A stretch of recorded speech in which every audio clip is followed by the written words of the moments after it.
America के ground attack के लिए तैयार है ईरान। ईरान के कमांडो दक्षिण की तरफ मोर्चा संभाल चुके हैं। एक तरफ अमेरिका की मरीन फोर्स और दूसरी तरफ ईरान के IRGC कमांडो। लड़ाई बहुत खतरनाक होने जा रही है, यह आशंका पूरी दुनिया को है। इस जमीनी जंग में कौन किस पर भारी पड़ेगा, इसका फैसला न ईरान में हो रहा है न ही अमेरिका में। इस युद्ध में आगे की लड़ाई कंट्रोल करने के लिए रूस के राष्ट्रपति व्लादिमीर पुतिन ने किया है बड़ा फैसला।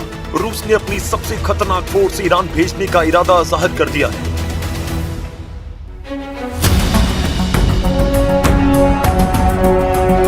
रिपोर्ट है कि पुतिन ने अपनी स्पेशल फोर्स ईरान में उतारने का फैसला किया है। पुतिन के ऑर्डर पर कमांडर कादिरोव ने ईरान युद्ध में उतरने का इरादा पक्का कर लिया। कादिरोव ने कहा कि वो खुद इस जंग में उतरकर अमेरिका से लड़ने के लिए तैयार है। कादिरोव ने अपने चेचन लड़ाकों को ईरान के लिए लड़ने का ऑर्डर दिया है और अब ये खूंखार चेचन लड़ाके अमेरिका की ईंट से ईंट बजाने के लिए ईरान की जमीन पर पहुंच रहे हैं। ये रिपोर्ट ईरान के सरकारी मीडिया में छप रही है। ये रिपोर्ट अजरबैजान की मीडिया में हेडलाइन बन रही है। चेचन कमांडर रमजान कादिरोव ने कहा कि जरूरत पड़ी तो वो खुद ईरान जाएगा और अमेरिका से लड़ेगा। रमजान कादिरोव के कमांडर बोल रहे हैं कि वो अपनी जान की बाजी लगाकर ईरान के लिए लड़ेंगे, क्योंकि कमांडर कादिरोव ने कहा है कि ईरान पर हमला पूरे इस्लामिक वर्ल्ड को बांटने की साजिश का हिस्सा है।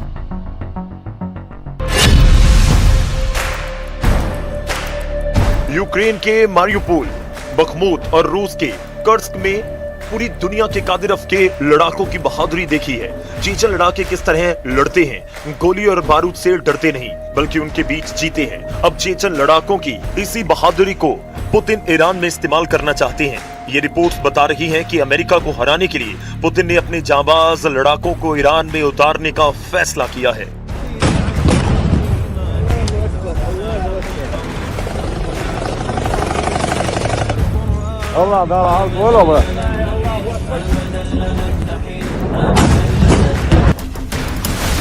इस युद्ध में रूस की फोर्स के उतरने का मतलब है कि अब ये जंग अमेरिका बनाम ईरान नहीं रही। अब ये युद्ध अमेरिका कैंप बनाम रशियन कैंप बन चुका है, जिसमें एक तरफ अमेरिका और नेतन्याहू के साथ अरब देश हैं, यहां से लगातार ईरान पर हमले हो रहे हैं। वहीं दूसरी तरफ ईरान को बचाने के लिए तैयार है रूस, चीन और उत्तर कोरिया। यही वजह है कि इस जंग को अब तीसरे विश्व युद्ध की शुरुआत कहा जा रहा है, जहां वॉर जोन ईरान है और दोनों तरफ लड़ने वाली ताकत सुपर पावर मानी जा रही है। ईरान के खिलाफ ग्राउंड ऑपरेशन के लिए अमेरिका इसलिए मजबूर हो रहा है क्योंकि वो अब ईरान के मिसाइल अटैक को नहीं रोक पा रहा। ईरान की खुर्रम शहर और सेजिल मिसाइल किस तरह इजराइल पर हमला कर रही है, इसके वीडियो लगातार वायरल हो रहे हैं। ईरान लगातार अपनी मिसाइल पावर से इजराइल, अमेरिका और खाड़ी देशों को शॉक पर शॉक देता जा रहा है। ये इजराइल का आसमान है और यहाँ ईरान की बैलिस्टिक मिसाइल कैसे इजराइल की 2 इंटरसेप्टर को धोखा देती है। इस वीडियो ने नेतन्याहू को परेशान कर दिया क्योंकि उनकी पूरी ताकत ईरान के मिसाइलों को रोकने में जाया होती जा रही है। इजराइल के डिफेंस सिस्टम काम नहीं कर रहे हैं।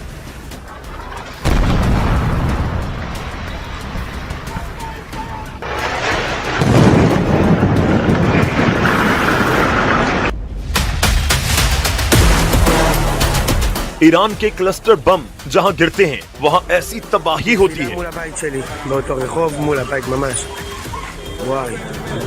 ऐसे हमलों के बाद की तबाही देखिए और इस दौरान बंकर में पनाह लिए हुए लोगों को देखिए। इजराइल में इस वक्त ईरान की मिसाइलों का बहुत ज्यादा खौफ है और इसकी वजह है वो एयर डिफेंस सिस्टम जो पूरी तरह से फेल हो चुके हैं। अब तक युद्ध में ईरान ने 1200 से ज्यादा बैलिस्टिक मिसाइल दागे हैं, 4000 से ज्यादा ड्रोन हमले किए हैं। ऐसे लगातार हमलों को रोकने के लिए इजराइल, अमेरिका और साथ ही अरब देशों ने पैट्रियट सिस्टम की 2500 इंटरसेप्टर मिसाइल दाग डाली है। ऐसा ही हाल बाकी एयर और मिसाइल डिफेंस सिस्टम का है। आयरन डोम जैसे मशहूर सिस्टम भी फेल साबित हुए और यही वजह है कि इजराइल में हालात बहुत ज्यादा दयनीय हो चुके हैं। वो ईरान की मिसाइल नहीं रोक पा रहे।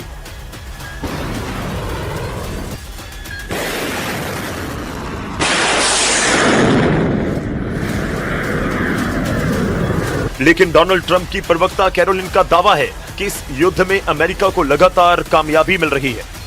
With respect to the ongoing major combat operations in Iran, Operation Epic Fury is moving ahead successfully and according to plan. With each passing day, the United States military is increasing its advantage over the terrorist Iranian regime.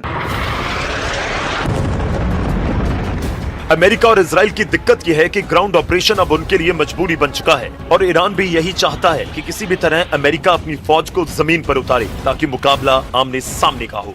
अगर Iran में ground operation होता है तो उसमें अब Putin की force भी लड़ेगी, इस बात की गारंटी दी जा रही है और ऐसे युद्ध के लिए कमांडर रमजान कादिरव के लड़ाके तैयार हैं।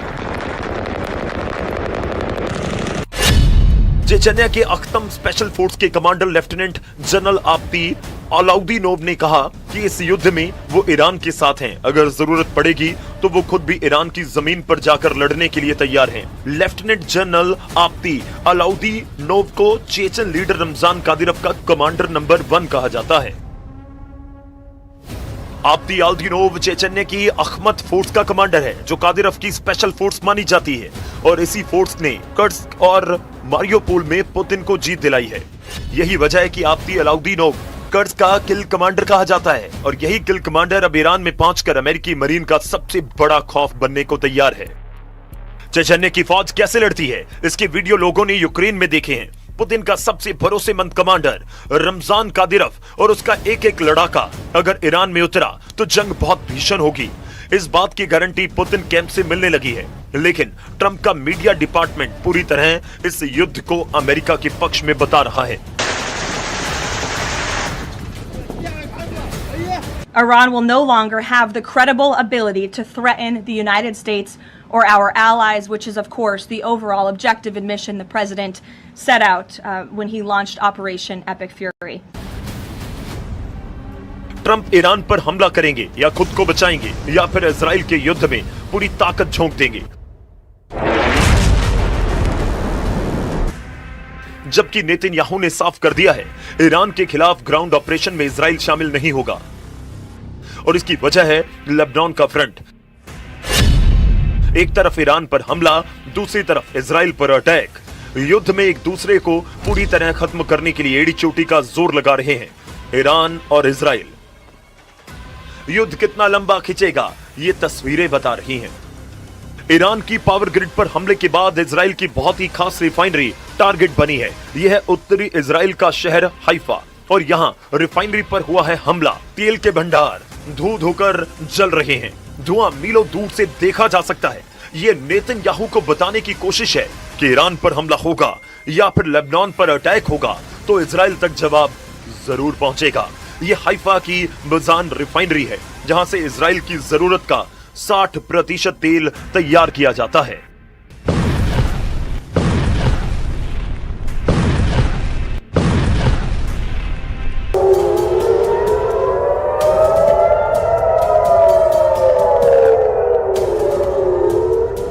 इजराइल की सरकार का दावा है कि हाइफा की रिफाइनरी को ज्यादा नुकसान नहीं पहुंचा और तेल की सप्लाई पर कोई असर नहीं पड़ेगा। यही वजह है कि ईरान को रोकने के लिए अब ट्रंप उसकी जमीन पर उतरकर लड़ना चाहते हैं। इसके लिए अमेरिका के 50,000 सैनिक तैयार भी कर दिए गए हैं। ईरान की सेना ने कहा कि फारस की खाड़ी और हॉर्मुज के समुद्री गलियारे में अमेरिका की फौज पहुंची तो वो शार्क मछलियों का खाना बन जाएगी। ईरान की नौसेना ने कहा कि जिस तरह उसके जहाज को अमेरिका की पनडुब्बी ने श्रीलंका के पास डुबोया था उसी तरह अमेरिका के जहाजों को ओमान की खाड़ी में डुबो देंगे।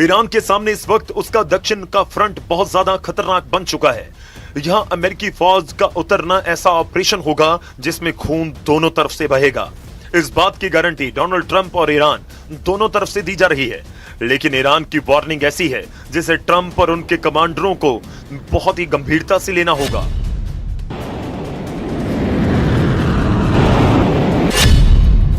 क्योंकि अब तो चेचन लड़ाके भी ईरान की तरफ से लड़ने को तैयार हो चुके हैं।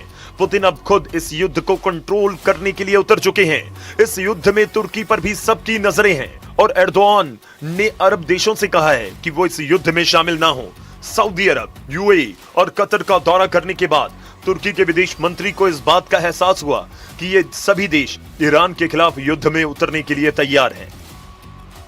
अमेरिका और इजराइल की शुरू हुई इस जंग में अब सऊदी अरब, यूएई और कतर ईरान के खिलाफ नजर आ रहे हैं, जबकि तुर्की का रुख बता रहा है कि एर्दोआन अब मुस्तफा खामेनेई के समर्थन में है। वहीं नाटो में स्पेन ने भी अमेरिका को बड़ा झटका दिया। स्पेन ट्रंप के युद्ध के खिलाफ शुरुआत से है। अब स्पेन ने कहा है कि वो अपने हवाई अड्डे और आसमान का इस्तेमाल इस युद्ध के लिए नहीं करने देगा।